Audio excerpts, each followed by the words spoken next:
that, and that was better.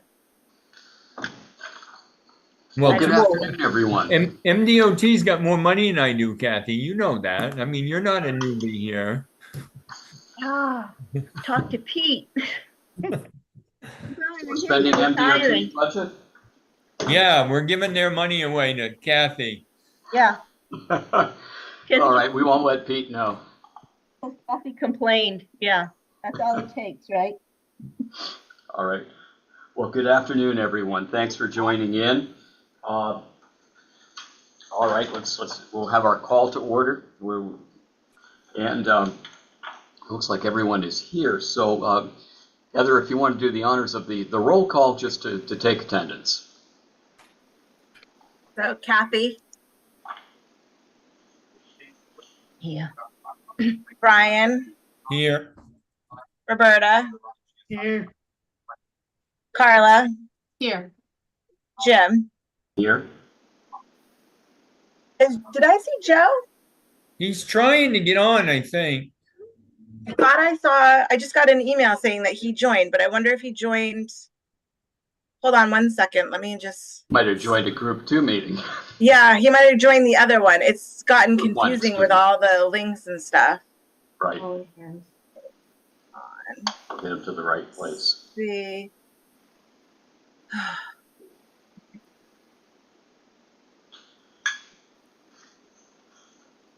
Oh, yep, he's on the wrong one. Okay. So we'll get him in the right place. Yeah, let me send him an email.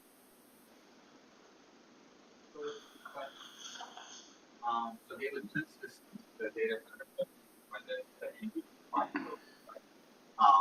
the team that's been building out this viewpoint is Ray, Sue, and I are articulating the data, come back and say a DC perspective, still CO2, but still Right.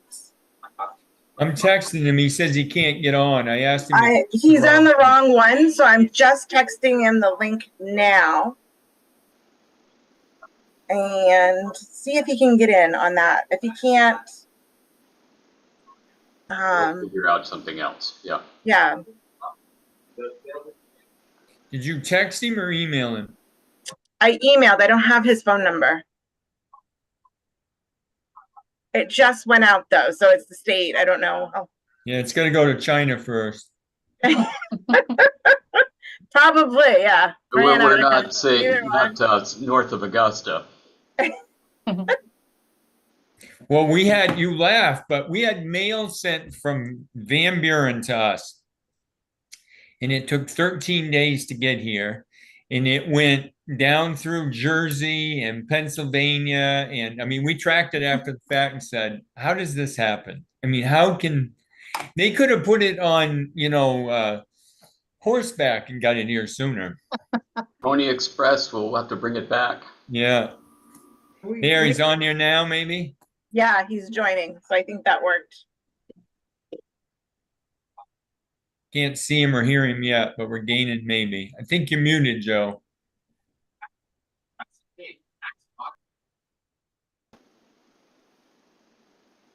We had a package that was supposed to be delivered by FedEx Express, only they delivered it to the wrong side of Oak Hill, and you can't get from one end of our road to the other end of the road.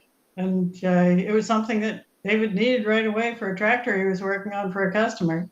And the part didn't come, and it didn't come. And finally, in the evening, a neighbor called us and said, there's a package here that I think is yours.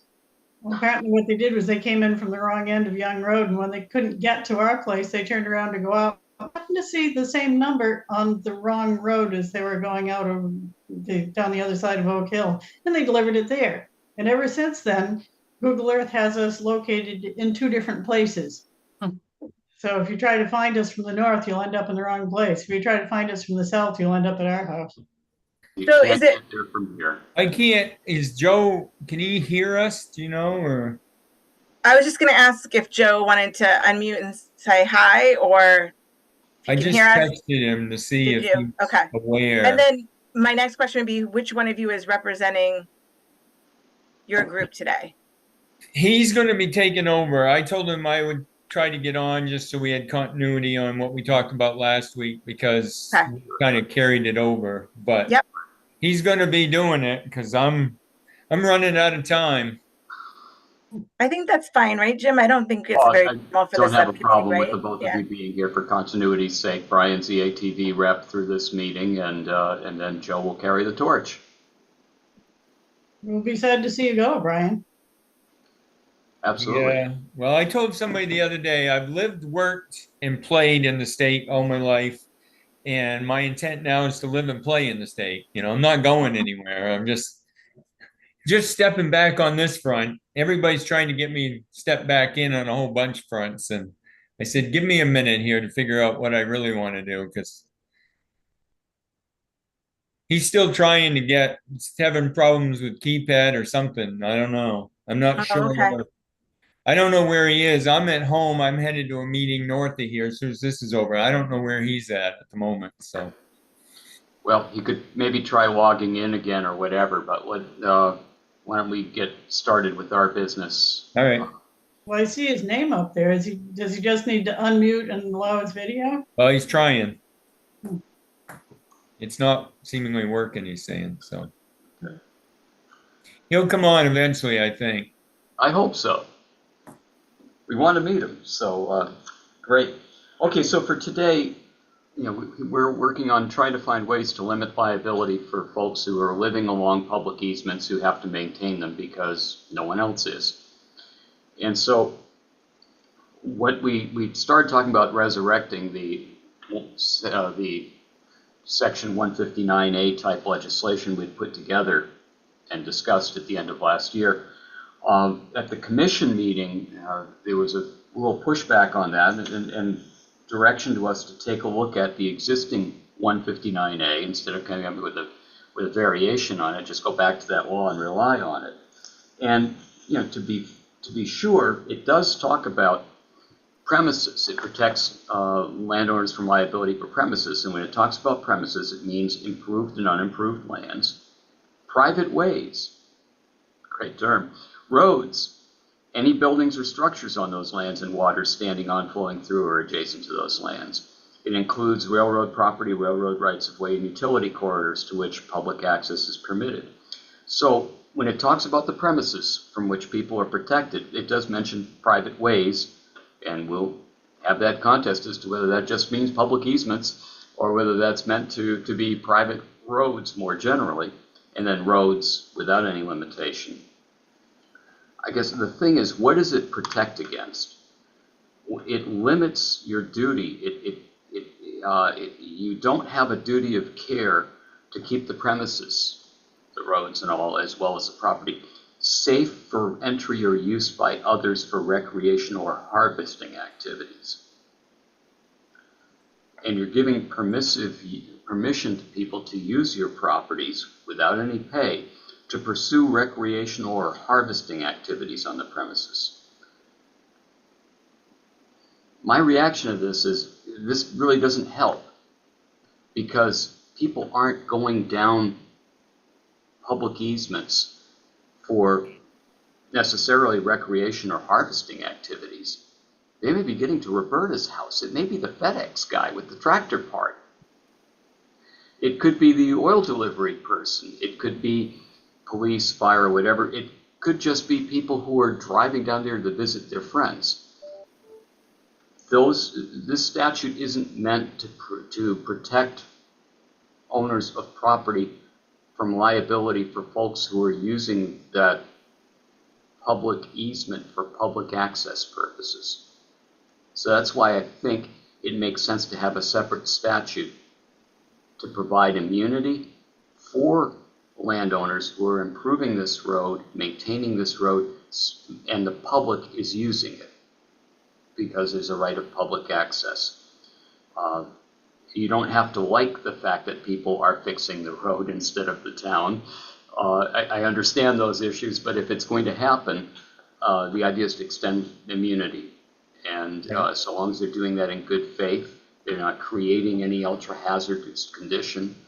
And so that's why I strongly recommend let's create another statute with this concept many of the concepts baked into it, but for what we're trying to do is to protect against claims for people who are making public use of that public easement. Does that seem like a fair direction? Yep. Okay. Now, so that's, I put together sort of a new and improved version. I hope I caught everyone's changes of 159. I call it 159E. But the idea here is the public easement that we're talking about here is what's defined in state law. And there are the two sections that define it together. And we're talking about repairs and maintenance, and maybe we want to say repairs or maintenance, but repairs and maintenance is what we've got in the statute. And this pretty much is what's in the road maintenance, the private road maintenance sections in Title 23, as far as that definition of repairs and maintenance. It's pretty close, and I just changed it slightly in order to make it fit better here. The concept is that you can be reimbursed for your cost for fixing, but if you're in the business of fixing roads, we're not trying to immunize businesses. We're trying to immunize people who are doing what they need to do in order to be able to use their roads. And this is the idea, like on 159A, when you're inviting people onto your property for recreational activities, it can't be for hire. It can't be for pay. It can't be for splash town.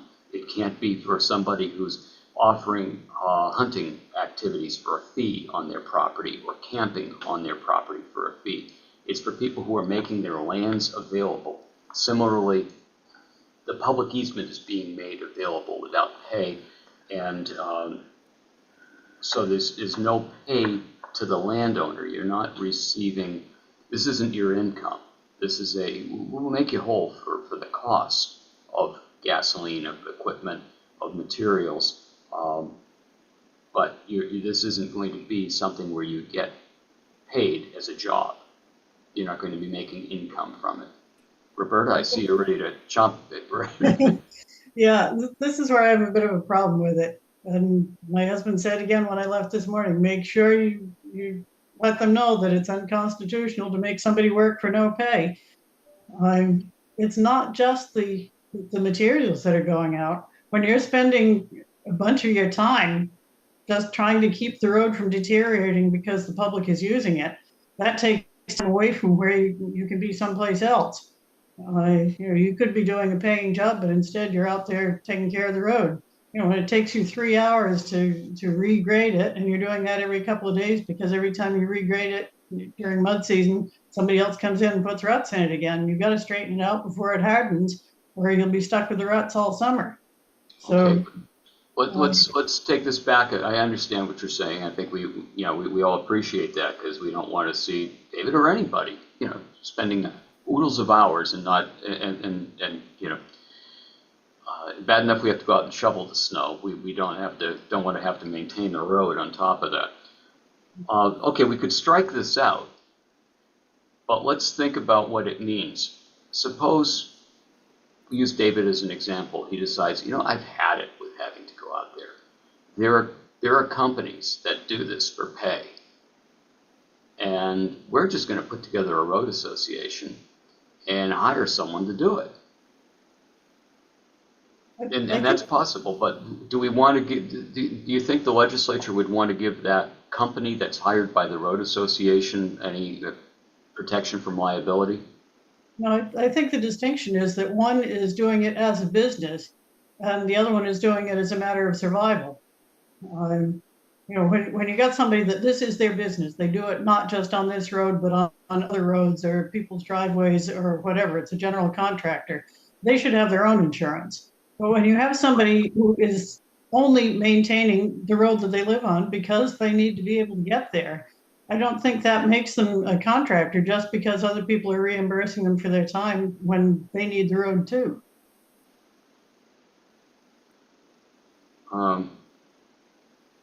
There are two ways we could go on this. Just a thought, but one would be to take this out altogether and just ignore the issue, but limit the liability to the the owner, lessee, or occupant of property, not the agent. Okay, because if you hire a contractor, we're not trying to immunize the contractor, the agent who does this for you. We're trying to immunize the person who does the work.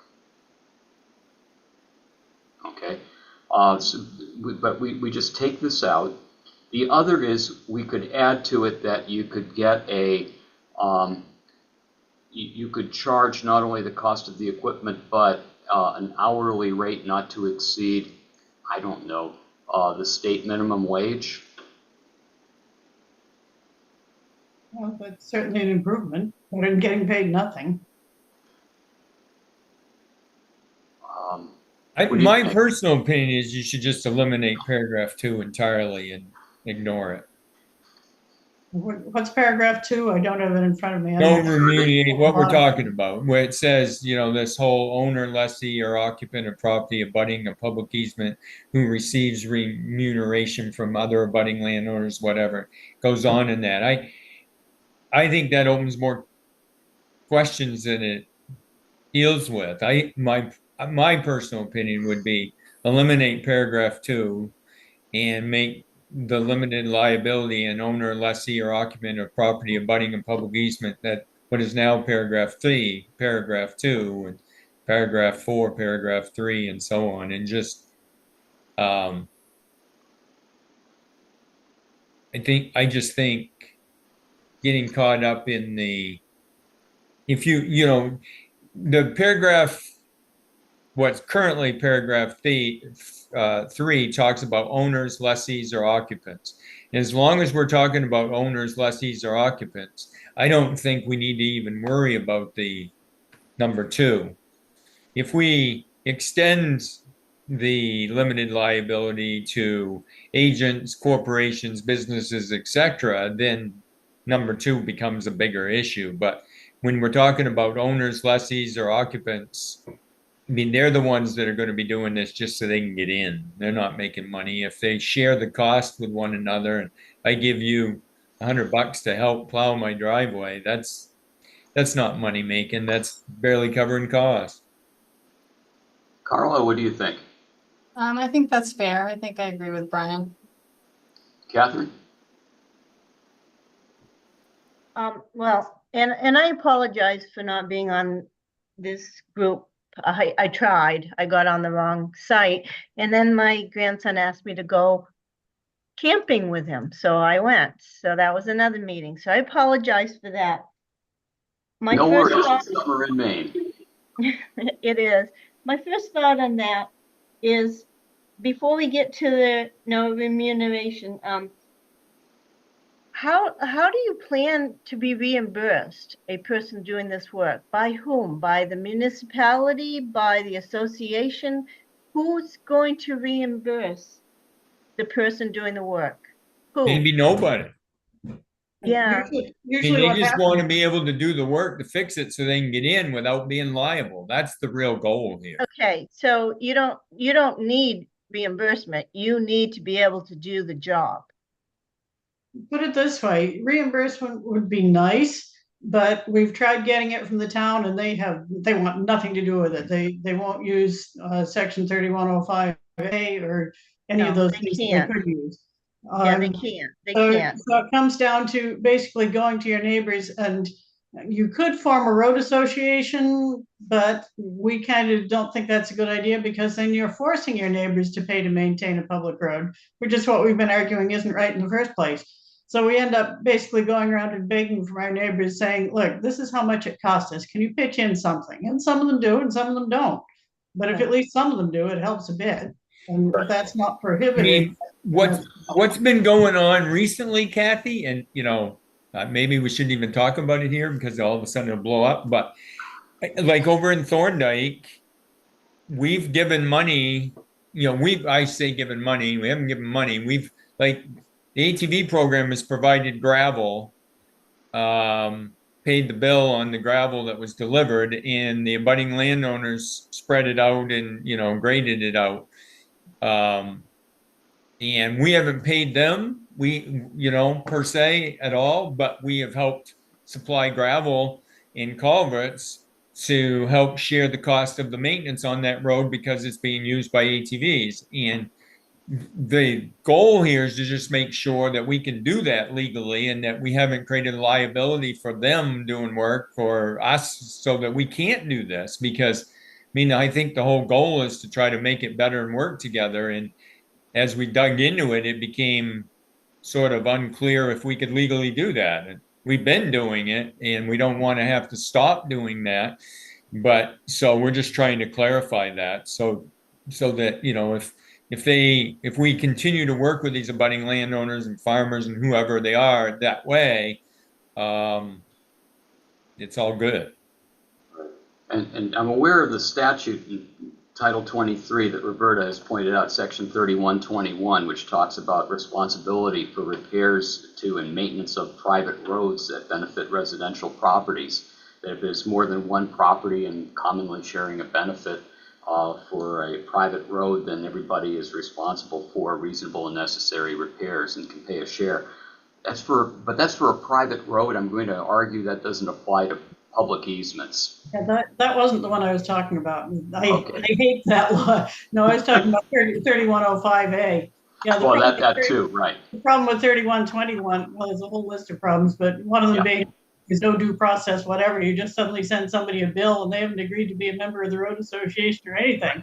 I think we can take the position reasonably that doesn't apply to public easements, and so we're trying to make sure that for public easements there's something fair out there, but that people who use that fair process to fix the road aren't suddenly going to be liable for claims by people who are using that under the right of public access on a public easement. So that's what we're trying to fix here. So let's take out two. Let's take out two, but understand that the legislature may ask, gee, who are we trying to protect? And we would say it's the people who are doing the work along the road, whether they're renting the property or whether they own the property or whether they have some easement right over it, and they're trying to protect their right to access the property, and everybody else is reaping the benefit of that. We're trying to protect them, not their agents, not their contractors and all that. I think if we say that, then they might not be worried about this. And if you pass the hat, who cares? It's outside the statute. It won't. Right. I mean, they may not live there. It's like swollen land, but they need to get in, or it's a farmer and they need to get into their farm fields. It's the abutting owners that we're protecting so they can do maintenance without being liable. Right. And so, but if they should ask, we might have this in our back pocket, but with the addition that the person doing the work at least could be reimbursed for the actual work done at an hourly rate that's equal to the state minimum wage. Or something like that. We'll have it as a backup to think about, but we'll take it out from this draft that we proposed. I mean, it's related and probably not related, Jim, but I'm sure you're aware of all the rulings that have come down on the North Main Woods fees, right? Because there was a lot of people saying, well, they're not exempt by the landowner liability law because they're charging a fee. But the courts ruled that they were just basically charging road maintenance costs, and that's not making money. That's just maintaining, covering the cost of allowing somebody to go in. And so even though those nominal fees don't disregard the law, so you would think the same sort of process would be here, as long as it's just splitting the cost of the actual cost of gravel or gasoline for plowing or whatever it is. It's when they start making real money, actually going, all right, we're making a profit, then that becomes another situation that you don't want to protect them against. But I think that's reasonable. Yeah, and I think the courts would distinguish that kind of fee for the road maintenance to get to the recreational property from a fee in order to use the recreational property, which is, I think, the difference there. But that's good. So we'll take that out. Be aware that the legislature may raise it. We'll have a response to it, but we might have to do something. We'll wait till we see that. The idea in 3, limited liability. This is really the heart of it. An owner, lessee, or occupant of property abutting a public easement or portion thereof that the municipality in which it's located does not conduct repairs and maintenance of that public easement is not liable for personal injury, property damage, or death caused by that owner, lessee, or occupant's conduct of repairs and maintenance on that public easement in order to access the property over the public easement from a public way. We're not limiting it to access for residential purposes. It could be for woodlot purposes. It could be, for operating your business. It could be for farm purposes. It could be for recreational activity, whatever. If you own property, if you lease property, if you occupy that property, you have a right to be able to fix the public easement to get there in order that where the municipality doesn't conduct repairs and maintenance. So does that pretty much cover everyone's needs? Our comment on this section is that we basically think that landowners should be shielded from liability in all circumstances under which, on a public easement, under which they do not control the access or use to that land. So regardless of repairs or maintenance, like what would happen on a road where no one was conducting maintenance and someone is injured, and they would still probably look to the landowner, and we think that that's unfair and that they should be shielded in that circumstance as well. Well, okay, so what we were trying to address here was the issue with public easements, where the town has a right but not the obligation to maintain and repair. Some do. Roberta anecdotally believes that the majority of public easements aren't maintained by towns. Right. And so they have to be maintained by the person who lives along the road, in Roberta's instance, or Karla with the organization, by the woodlot owners, if they want to get there and actually want to use that public easement. So I don't know if we want to go beyond that to private roads generally. I'm sorry, I didn't mean private roads. I was talking about public easements. Okay. Yeah, I think what she's talking about, if I can give an example, the person who sued us for having dug a ditch across the road, in order to get to where the ditch was, he had to come down over a section of road that we hadn't maintained. And there were some nasty boulders sticking out of it in places. If we hadn't dug the ditch, and he did, in fact, as we suspect, actually damage the truck somewhere else, would we have been liable for that because we didn't fix it? Well, okay, but let me respectfully say that if the town if there's a public easement, then the public has a right of public access, and the town does have the right to maintain that mobility, that public access be open, so that if someone were to dig a ditch across that road that would prevent it from being used as a public access, the town arguably has the right to go in and say no, because that's a public access.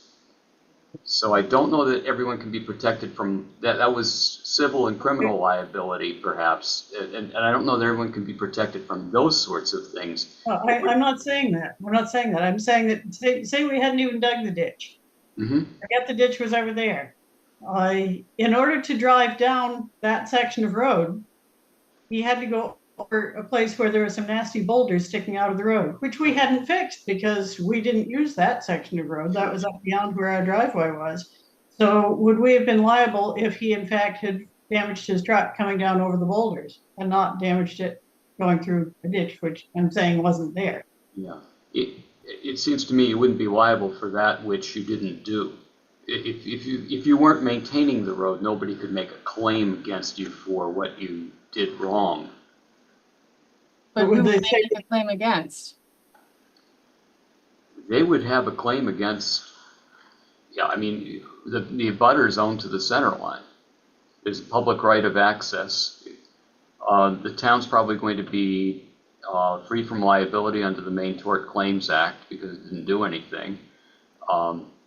And so somebody's probably going to bring it against the abutters homeowners if they have a home there, or whatever insurance they might have.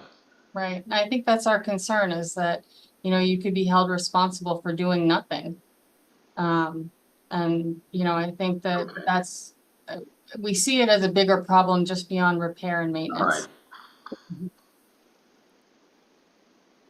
So basically remove, it isn't just limited liability for repairs and maintenance of a public easement, but it's also limited liability for use of a public easement. Right. I mean, when the landowner doesn't control the use or access. Right, because if the public has a right to access it, the town doesn't take care of it, and the homeowner does, there's liability for whatever the homeowner does, but there's also the potential, even if the homeowner does nothing, for someone using that way to bring the claim about the boulders or whatever else on the road. I think Doesn't- that's Doesn't our paragraph 5 address this? Not necessarily, because, yeah, there's no duty of care created. Yeah, it does in a way, but we can open up the limitation of liability to include that as well. Can you say repairs, maintenance, or lack thereof? Or just for the use, for the public's use of it. Yeah, I mean, you don't want to, I don't think you want to say lack thereof, Roberta, because that section's actually defining the fact that you can do it because the town's not doing repairs or maintenance. I think just the idea that you're also, there's no, it's a limitation on liability for the public's use of the public easement. Right. I'll do a redraft and get it out to everyone, so we all make sure we're on the same page. So you're going to put it in that paragraph 3 or make a different paragraph? How does that work? I'm going to put it in 3 and I'm going to put it in the title.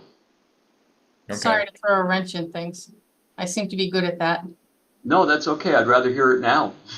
Yeah. Because I think it's a reasonable argument and point. And if we can take care of it now and I'll be on board.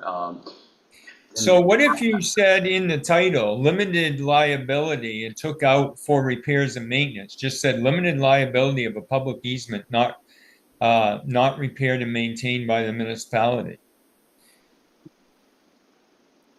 Well, we moved a little bit beyond that. So let's assume that it doesn't matter whether the municipality repairs or maintains it.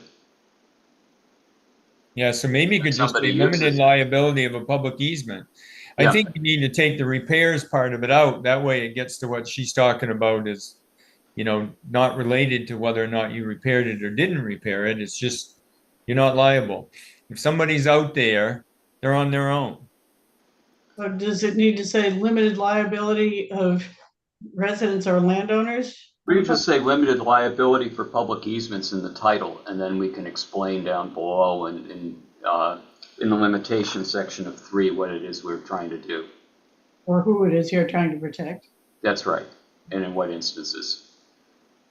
Because if you think about it, if we're trying to protect, suppose the town did maintain that wet way for some portion. It doesn't have to do the whole thing. The public has a right of access over the whole road, and they said, you know, Roberta, life's short. We're tired of this bickering every year. Town meeting has decided it's going to fix the road up to your house. The boulders is still there. Yeah, right. I mean, that would be a victory, right? If you want me to write, no.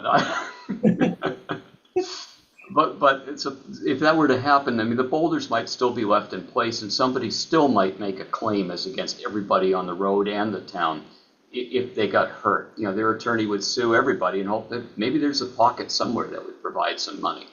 So you would still probably want to make sure that you don't have liability for the public's use of the rest of the public easement, even if the town were to maintain part of it.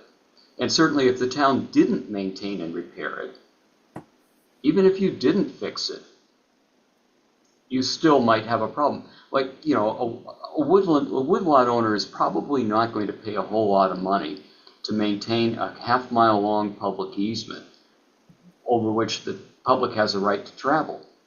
And so that woodlot owner might not do much more than maybe plow in the winter if he or she needed to get out there to do a harvesting.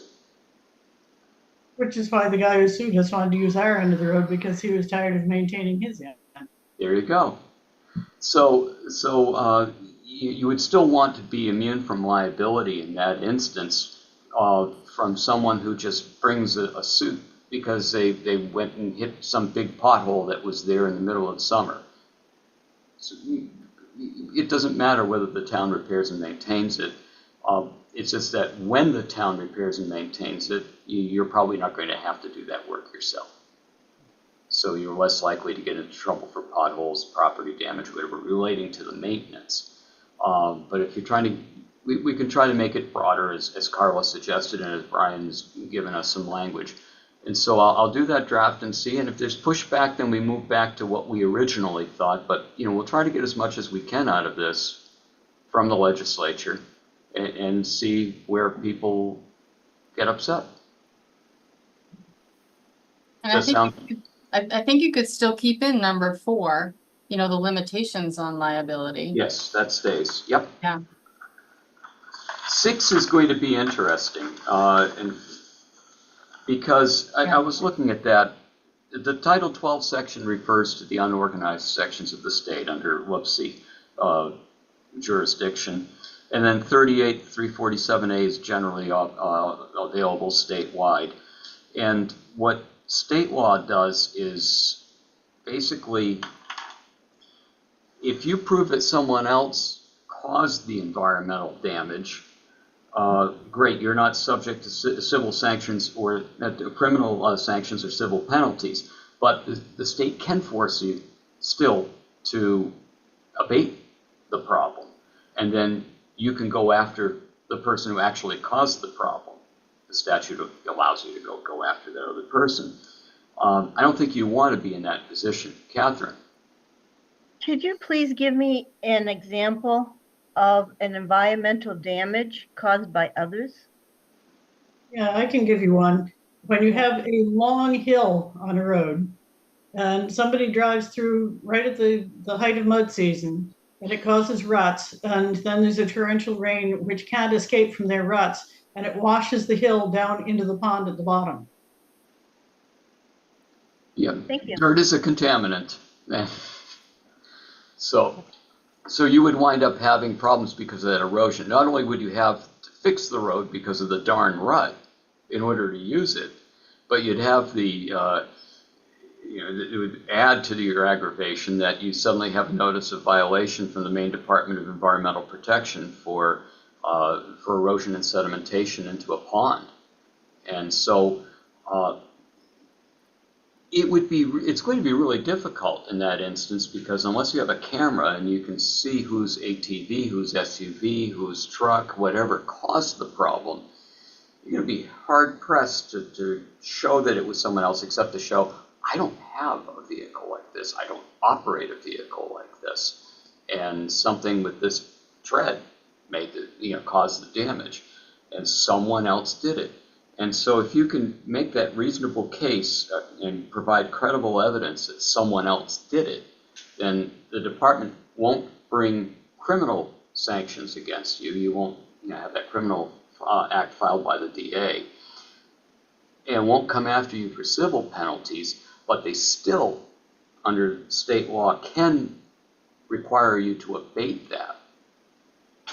And abatement at least would require filling in the ruts and taking care of that part of the road, and maybe putting up a silt fence to prevent any further problems with that. And then you have the benefit of going after that phantom truck, ATV or SUV, to try to get you reimbursement for the work you did. I don't know if you got it, because I wasn't able to send it out until I got it. My email account got hacked and they changed my password on me, so I couldn't get in for a couple of days. Oh, I got it straightened out now, fortunately, in time for the meeting. good. But just some ideas for who might help when it's environmental damage. Most of these don't have much funding of their own, but maybe they could assist in finding funding or fundraising or something. I know on the road that my daughter lives on, which actually is a private road, but similar situation. The Lakes Environmental Association went around Woods Pond looking for places that there was danger of silt coming into the pond. And most of the water that feeds the Woods Pond comes across this private road. And there were two culverts that they looked at and they said, they don't look good. They look like those culverts could fail. And if they do, there's going to be a whole lot of silt that gets dumped into the pond. And I'm not sure where they came up with the funding, but they got funding for a matching grant to pay for half the cost of replacing the culverts with bigger ones. So there is a possibility of things like that. I know another case where NRCS was brought in to replace a culvert. And I'm not sure exactly how they qualified for that, but fish passage or something or other. Mm-hmm. There are possibilities. They're not guarantees, certainly, but there's some things that we might want to look in to see what availability there might be. Of course, there's also the funding for ATV trails. That's another possibility. What we've done with this is, right now, you are on the hook for abating. We have in 6B, taken that out, say that you also are off the hook for the cost of abatement. Someone from DEP would probably object to that, so we'll just, beware that we've asked for more than statute allows right now for this section. It's there. We can always change that, or maybe we change it beforehand, but it's there. Maybe it would at least make the DEP aware that there's a problem when you say that the public has use of a road but doesn't have to fix it. Well, and that brings me to Karla's point, and raising it here again, and that is what we're trying to immunize here. We started out saying we're trying to immunize landowners for work they do on a public easement where the town doesn't do the repairs and maintenance. What happens if it isn't a question of who's doing repair or maintenance, whether it's the town or you, maybe no one, but there's a washout and you're the abutting landowner and DEP mails you the notice of violation. You could be in the same place because of the right of public access over a public easement, whether or not you're repairing and maintaining it, which I think was Karla's point earlier.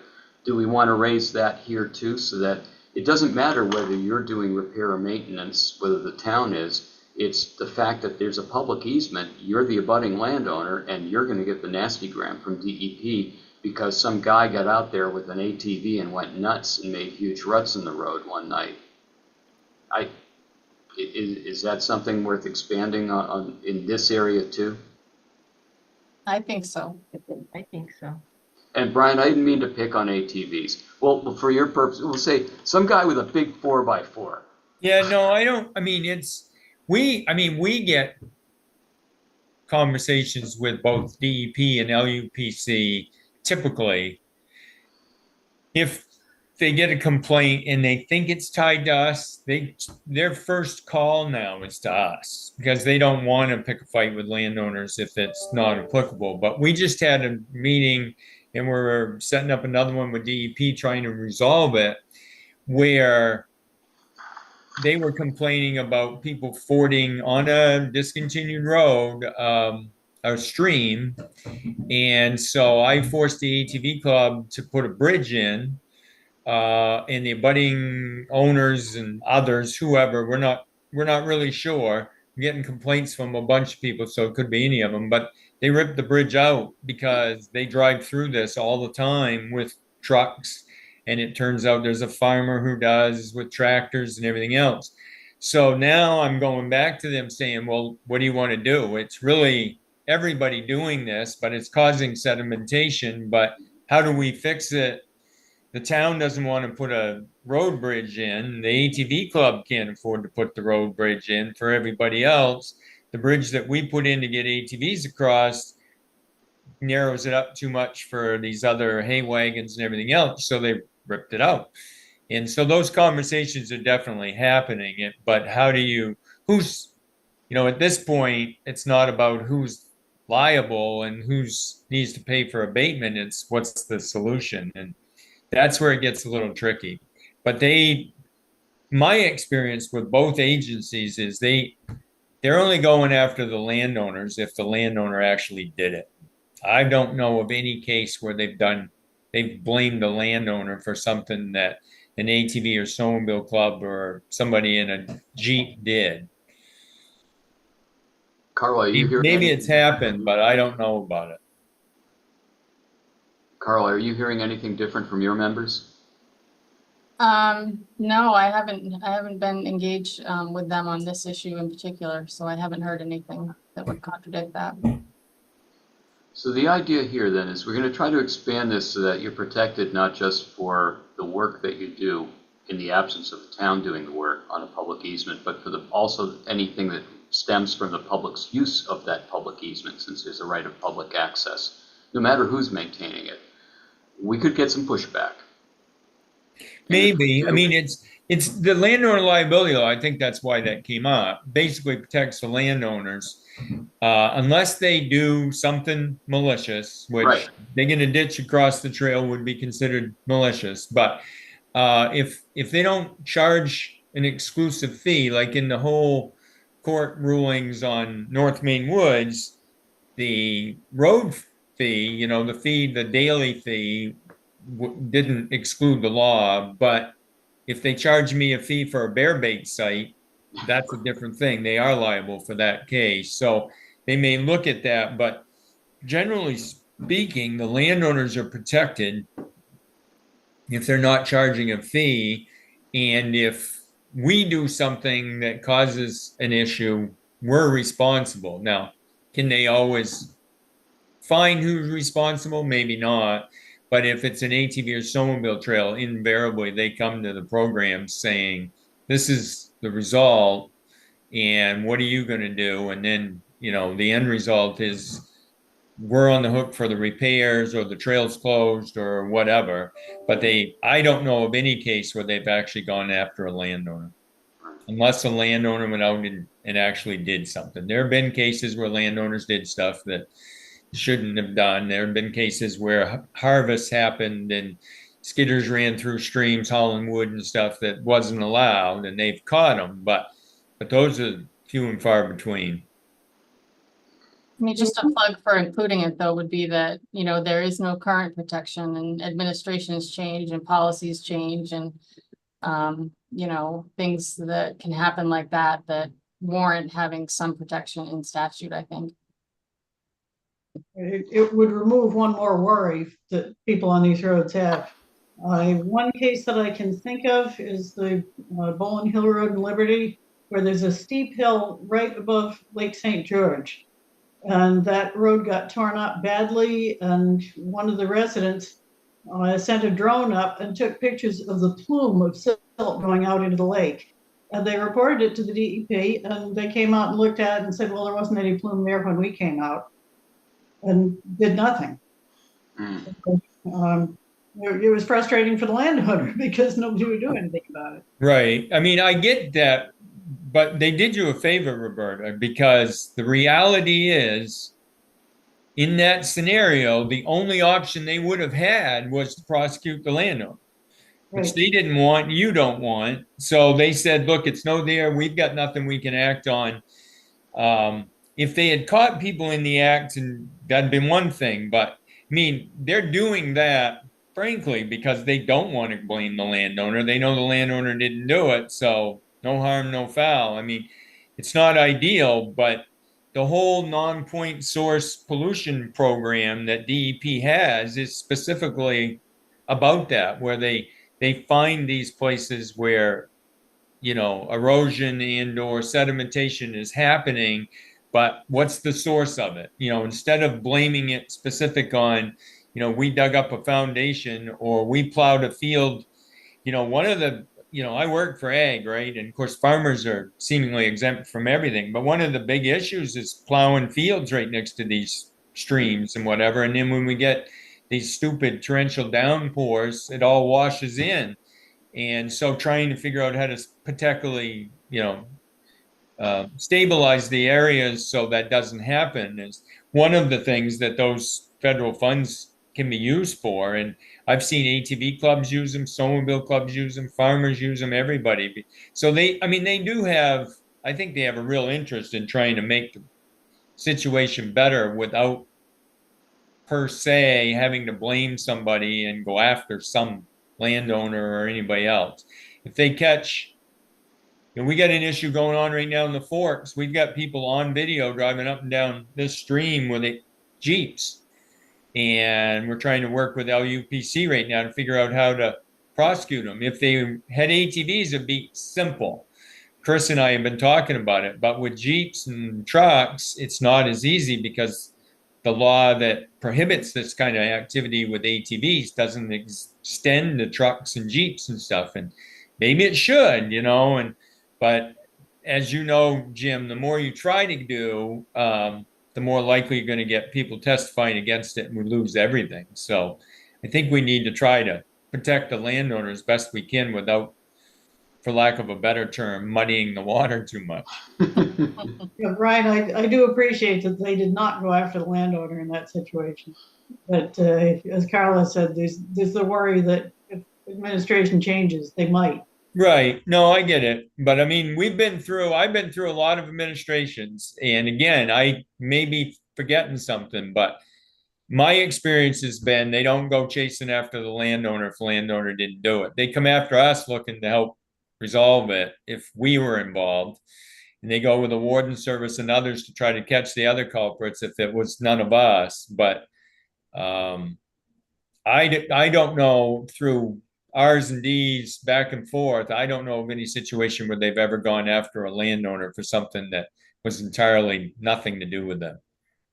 Well, you mentioned something about funding. One thought that comes to mind is that it's expensive to go after somebody who does the damage. And sometimes I think the money is better put into fixing the damage than trying to fight over it. Yeah, I mean, what we're doing, like we put ATV money, we've been doing it in some of this. This is why I was concerned that we don't create a situation where I can no longer help. Obviously, if it's not an ATV trail, we can't do much. But a lot of what we do now, much as we all hate them, is we're getting involved with gates as much as anything else, because when we start putting money back into these roads, the CC road between Shirley and the Forks up there, ATV program invested almost $100,000 and 3 other landowners combined put about the same amount. And we all agreed we were tired of doing that. And we gated both ends and closed it during mud season. And there was a big, we heard from towns and others saying, you can't do this. And we said, well, we're going to do it.